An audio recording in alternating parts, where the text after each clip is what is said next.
Mes chers amis, mes frères et sœurs haïtiens et mes sœurs haïtiennes, pendant que je suis venu ce matin au cabinet, je devrais commencer à travailler sur des dossiers importants qui m'ont été confiés par certaines personnes qui me font confiance.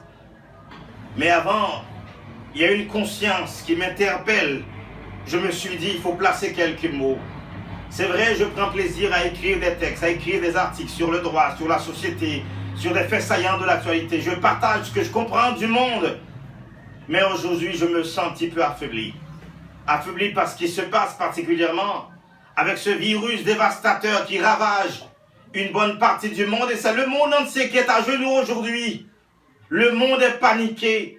Le monde est bouleversé. Le monde ne trouve pas particulièrement le mot palpable à dire devant cette hécatombe qui s'annonce déjà. Et je vais dire une chose.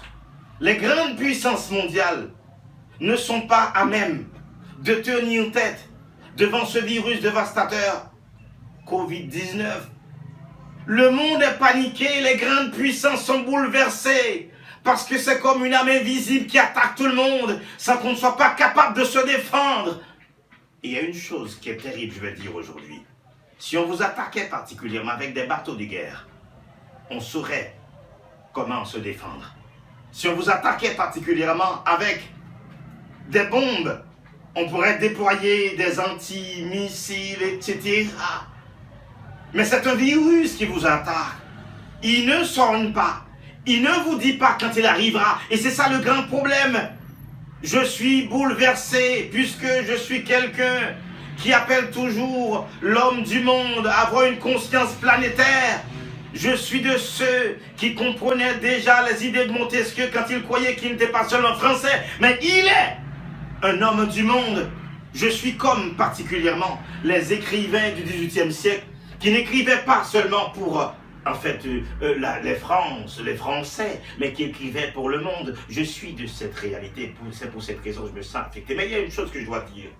Comme haïtien, je suis interpellé parce que nous avons une structure sanitaire qui n'est pas au point pour répondre à la venue spectaculaire de cet hécatombe qui s'annoncera sous peu. Et voilà pourquoi je voudrais sonner l'alarme à tous les Haïtiens et toutes les Haïtiennes pour dire il ne faut pas faire comme les autres qui pensaient qu'il n'y a aucun virus, qui pensaient que nous sommes en train particulièrement de tergiverser sur certaines choses. Mais il faut aussi être prospective, être réaliste, puisque cette réalité est de mise. Mais je dois dire une chose, nous sommes un peuple résilient. Nous avons pu mener des combats sanglants. Nous avons marqué l'histoire. Nous avons inséré le nom de ce peuple dans le répertoire des grands hommes.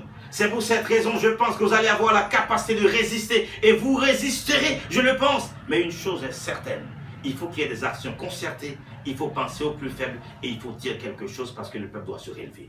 Merci beaucoup. Merci à tout le monde.